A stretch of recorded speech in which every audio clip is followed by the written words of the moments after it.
Let's begin crafting our tale of youthful arrogance and a hero's quiet strength. Imagine a sunny afternoon in a bustling town square. 3 kids, Max, Chloe, and Jake, are hanging out near the fountain. They weren't just any kids, they were known for their loud voices and even louder opinions. Max always had to be the center of attention, boasting about his new video game scores. Chloe constantly corrected everyone, convinced she knew everything better than anyone else. Jake, the biggest of the 3, usually just laughed along, adding his own teasing remarks. They strutted around, acting like they owned the place, completely oblivious to the feelings of others. Their favorite pastime was making fun of anyone who seemed different or, in their eyes, weird. Little did they know, their rude behavior was about to lead them to a very important lesson. As the afternoon sun warmed the square, an elderly man slowly walked into view. He moved with a slight limp, but his eyes sparkled with kindness. His face was etched with wrinkles, each line telling a story of a life well lived. He wore a simple blue jacket and a baseball cap with a faded American flag on it. His hands, though gnarled with age, held a worn leather bag. He paused near the fountain, watching the water dance in the sunlight. He seemed to find peace in the simple beauty of the scene. He was the kind of person who made you feel safe and comfortable, like a warm blanket on a cold day. Little did Max, Chloe, and Jake know, this gentle-looking man was a war hero, a veteran who had served his country with courage and honor. The moment Max, Chloe, and Jake saw the elderly man, their eyes lit up with mischief. "Look at that old-timer," Max snickered, nudging Chloe. "Bet he's older than dirt." Chloe giggled, pointing at the man's limp. "He probably can't even walk straight. Maybe he needs a walker." Jake, never one to be left out, chimed in, "Hey, Grandpa. Did you lose your dentures in the fountain?" They erupted in laughter, their voices echoing through the square. They made exaggerated imitations of the man's walk and mocked his old-fashioned jacket. Their cruel words bounced off the fountain, disrupting the peaceful atmosphere. They seemed determined to make the elderly man the target of their mean-spirited jokes, completely unaware of the hero standing before them.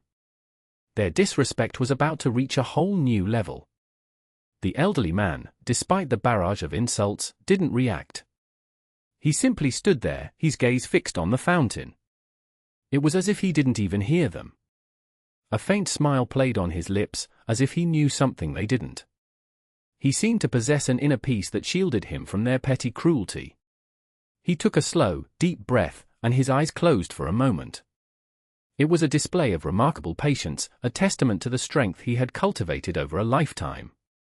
He was choosing to rise above their negativity, refusing to let their words penetrate his calm demeanor. He knew that responding in anger would only fuel their fire. His silence was a quiet act of defiance, a silent challenge to their disrespect. He had faced far worse in his life, and the taunts of a few thoughtless children were not about to break him. Frustrated by his lack of reaction, the kids' taunts grew sharper. "Hey, old man!" Max yelled, "What's in the bag?" "Your bingo cards?" Chloe snorted, "Probably just a bunch of dusty old war stories nobody wants to hear." Jake added, "Yeah, bet he just sat behind a desk the whole time. Probably never even saw any action." They started making mocking salutes, imitating soldiers in a clumsy, disrespectful way. "Thank you for your service," Chloe said sarcastically, rolling her eyes. They were deliberately trying to provoke him, to get a rise out of him. Their words became more personal, more pointed. They were now attacking not just his age, but also his past, his service, something they knew nothing about.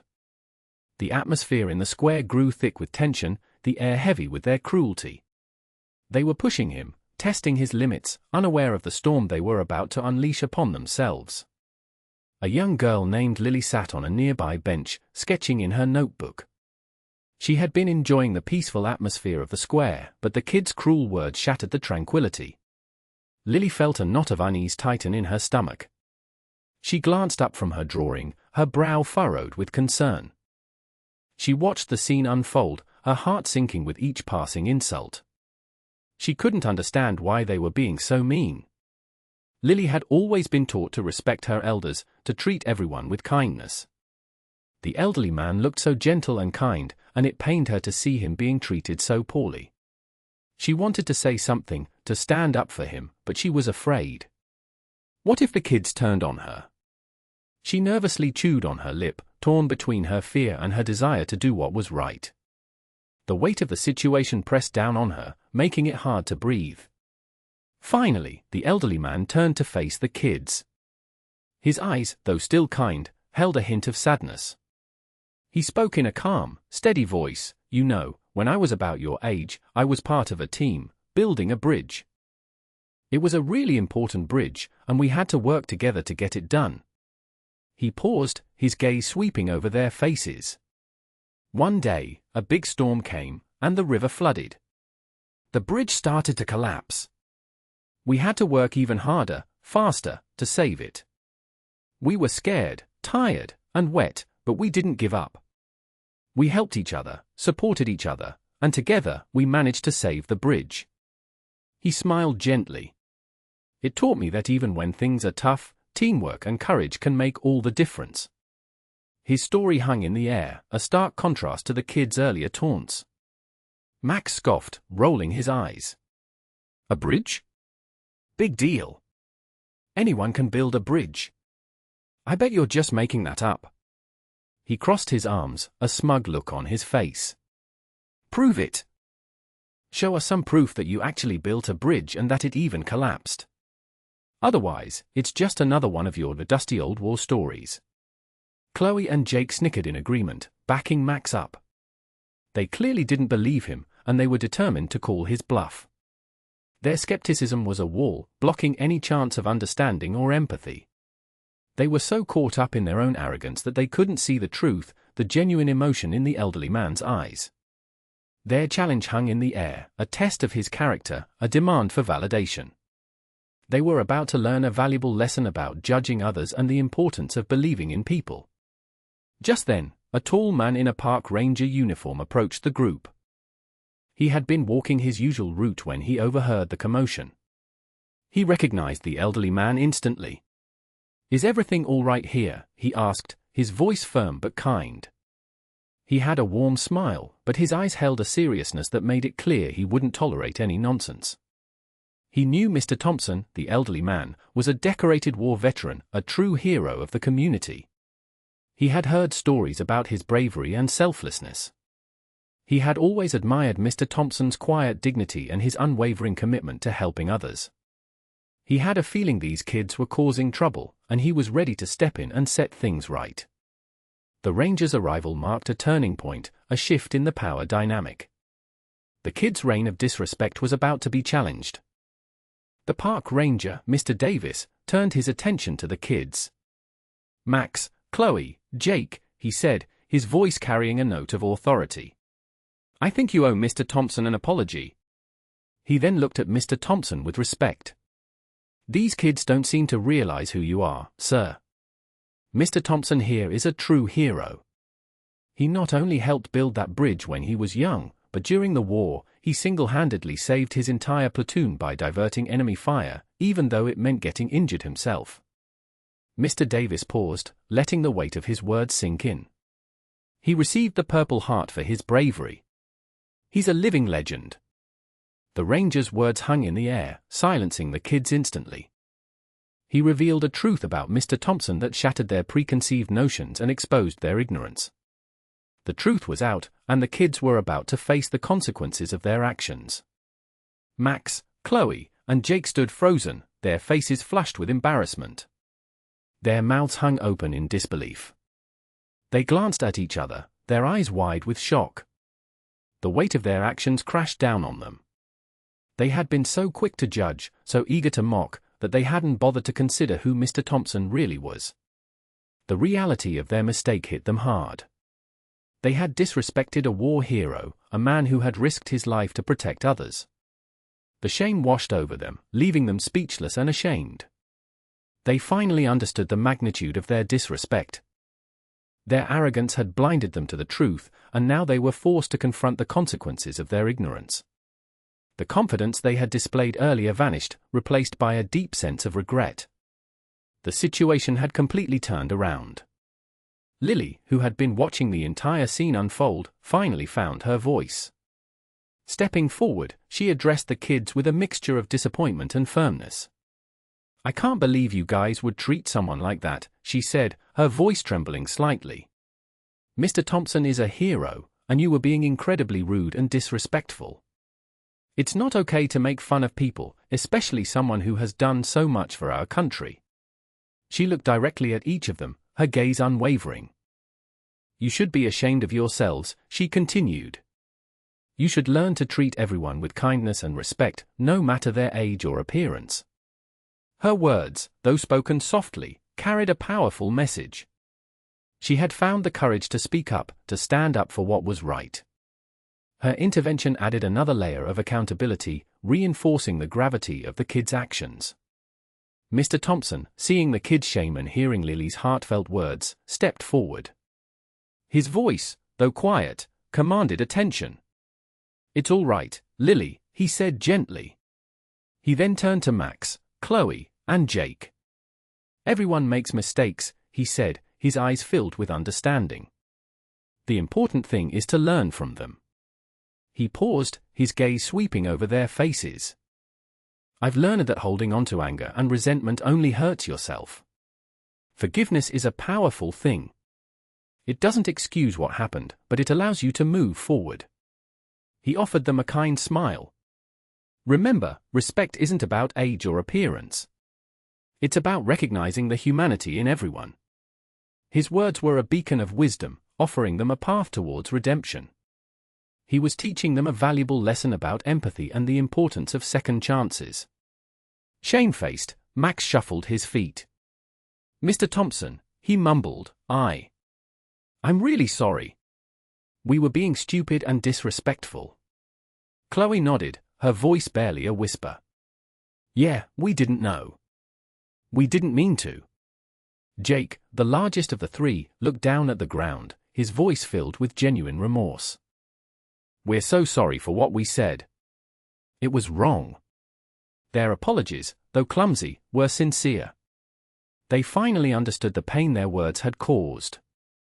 The weight of their regret was heavy, but their willingness to apologize showed a genuine desire to make amends. They realized that their actions had consequences and that words could be just as hurtful as physical blows. Their remorse marked a turning point, a step towards becoming better people. The apology was the first step in repairing the damage they had caused. Mr. Thompson smiled warmly. "Apology accepted," he said. "But an apology is just the first step. True change comes from understanding." He looked at them thoughtfully. Try to imagine what it's like to walk in someone else's shoes. Think about their experiences, their feelings. Empathy is like a superpower. It allows you to connect with others and treat them with kindness and compassion. He paused, tapping his cane gently on the ground. The world needs more empathy, more understanding. Start practicing it today, and you'll be amazed at the difference it makes. His acceptance was a gift, a chance for them to start anew. He was not just forgiving them, he was guiding them, showing them a better way to live. His wisdom was a treasure, offered freely to those who were willing to learn. As Mr. Thompson turned to leave, his bag slipped from his grasp, scattering its contents on the ground. Without hesitation, Max, Chloe, and Jake rushed to help him. They carefully gathered his belongings, a worn book, a pair of glasses, and a small, framed photograph. As Jake handed him the photograph, Mr. Thompson smiled sadly. "That's my wife," he said softly. "She passed away a few years ago." The kids exchanged glances, their hearts filled with sympathy. They were no longer the arrogant, disrespectful kids from earlier. They were now showing genuine kindness and compassion. By helping Mr. Thompson, they were not only making amends for their past behavior, but they were also demonstrating their newfound understanding of empathy. Their actions spoke louder than words, proving that they were truly sorry and determined to change. The simple act of helping him pick up his belongings was a powerful symbol of their transformation. Lily watched the scene with a warm smile spreading across her face. She felt a sense of relief wash over her, knowing that the situation had been resolved peacefully. Seeing the kids help Mr. Thompson filled her with hope. It showed her that even people who make mistakes can change and learn from them. She was proud of Mr. Thompson for his kindness and forgiveness, and she was also proud of Max, Chloe, and Jake for their willingness to apologize and make amends. The atmosphere in the square had completely transformed, from one of tension and disrespect to one of understanding and compassion. She felt grateful to have witnessed such a powerful lesson in empathy and the importance of treating everyone with kindness. It was a moment she would never forget. With a final nod and a gentle smile, Mr. Thompson thanked the kids and Mr. Davis. He slowly walked away, his limp a little less noticeable, his spirit a little lighter. He left behind a sense of peace and a powerful message about the importance of respect and understanding. His presence had transformed the atmosphere of the square, leaving a lasting impression on everyone who had witnessed the events that had unfolded. He carried himself with a quiet dignity, a testament to his years of service and the wisdom he had gained throughout his life. As he disappeared into the crowd, the kids, Lily, and Mr. Davis were left to reflect on the lessons they had learned. Mr. Thompson's departure marked the end of an era, but it also signaled the beginning of a new chapter in the lives of those he had touched. His legacy would live on, inspiring them to be kinder, more empathetic, and more respectful individuals. The three kids stood in silence for a moment, watching Mr. Thompson disappear into the crowd.